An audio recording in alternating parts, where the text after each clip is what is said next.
Beneath the shimmering river, two companions swam side by side. Elias, a brave young prince, and Selina, a gentle mermaid. As they moved forward, something strange caught their eyes. At the bottom of the river, glittering piles of gold coins and ornaments lay scattered everywhere. In some places, the treasures were heaped together in dazzling mounds. Elias gasped. "Selina, look! Gold and jewels everywhere beneath the water. This must be no ordinary riverbed. I think we've stumbled into the fabled underwater kingdom." Selina nodded slowly, her eyes wide. "Yes, Elias, it feels like destiny brought us here, but I sense something hidden, something mysterious." The two rose to the surface, lifting their heads above the water. And what they saw left them spellbound. They had entered a land like no other, an enchanted kingdom. The trees bloomed with colorful flowers, butterflies danced in the air, and a cool, fragrant breeze wrapped around them like a dream. But then Elias frowned, sniffing the air. "Selina, do you smell that? Smoke! Something burning!" Selina's face grew worried. "Yes, I smell it too. How strange. In such a beautiful place, why does the wind carry the scent of fire?" Determined, they swam closer to the shore, stepped onto land, and followed the strange scent. Not far ahead, they saw it, a small cottage engulfed in flames. Fire roared through its walls, and thick smoke curled into the sky. Elias cried, "Quick! We must see what happened. Maybe we can save someone."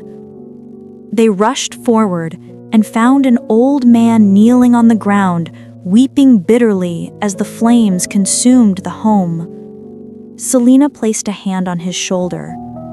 "What has happened, old father? Is this your cottage?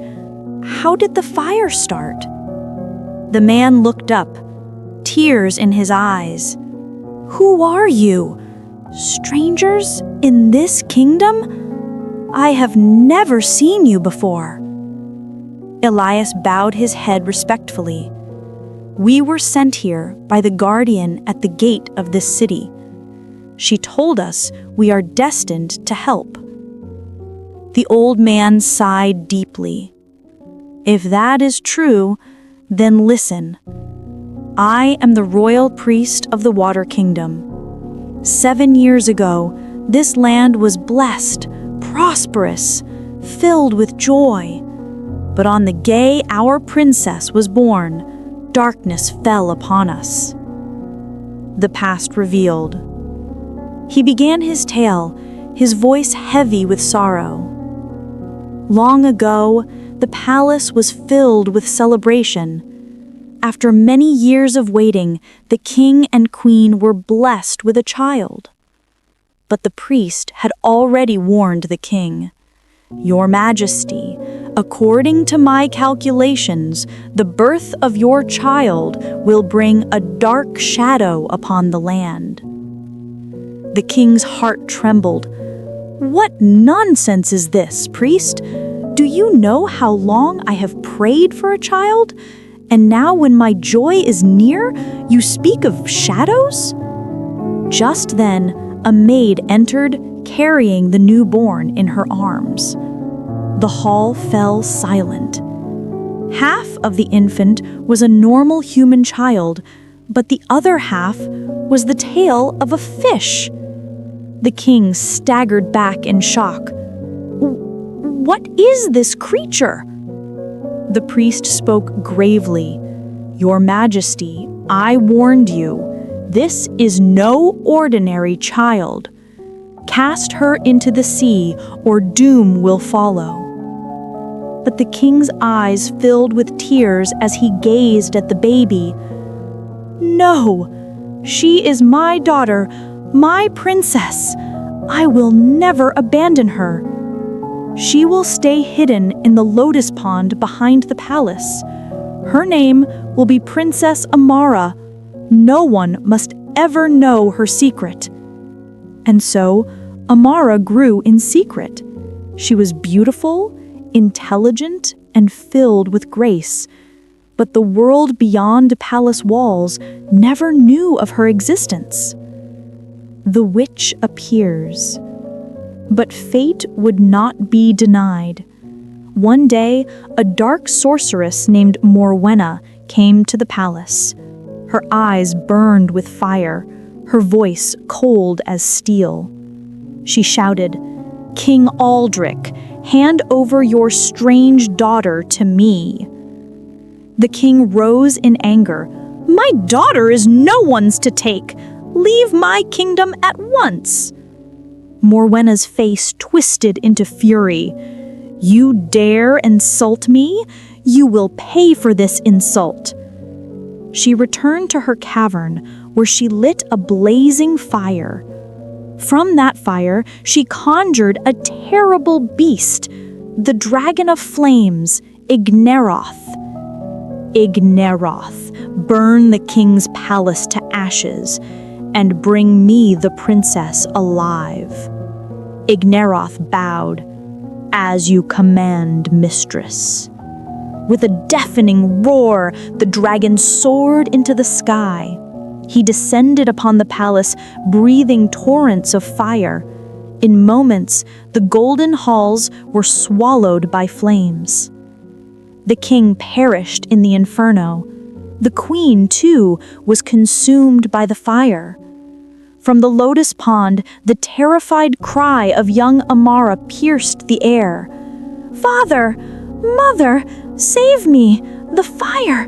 It's everywhere!" Igneroth's fiery eyes locked onto her.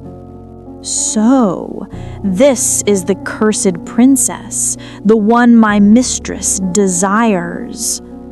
With his massive claws, he seized Amara and carried her away to Morwenna's lair. Morwenna let out a cruel laugh. "At last, the secret princess is mine. From now on, she will be the offering for my dark rituals." Igneroth bowed. "As you command, mistress." And so, the cursed princess was imprisoned, and the dragon continued to terrorize the kingdom, burning homes whenever he wished. The priest's tears glistened as he finished the tale, his voice breaking with grief. For 7 years, Princess Amara has been trapped in Morwenna's cave, and our people live in fear of the dragon's fire. Our queen, too, her fate is bound to that witch's curse. This city has known only sorrow since that day. Elias clenched his fists. His heart ached at the thought of the helpless girl, trapped in darkness. "Selina, we cannot leave her there. We must free Princess Amara." Selina's eyes shone with determination. "Yes, Elias, we will fight the dragon, we will face the witch, and we will break this curse." The priest's face brightened with hope for the first time in years. Perhaps this is the will of heaven. Perhaps you two are the saviors we have prayed for. And so, with hearts full of courage, Elias and Selina began their journey towards Morwenna's lair, towards the fiery dragon Igneroth, and towards the destiny of Princess Amara. The battle for the Water Kingdom had only just begun.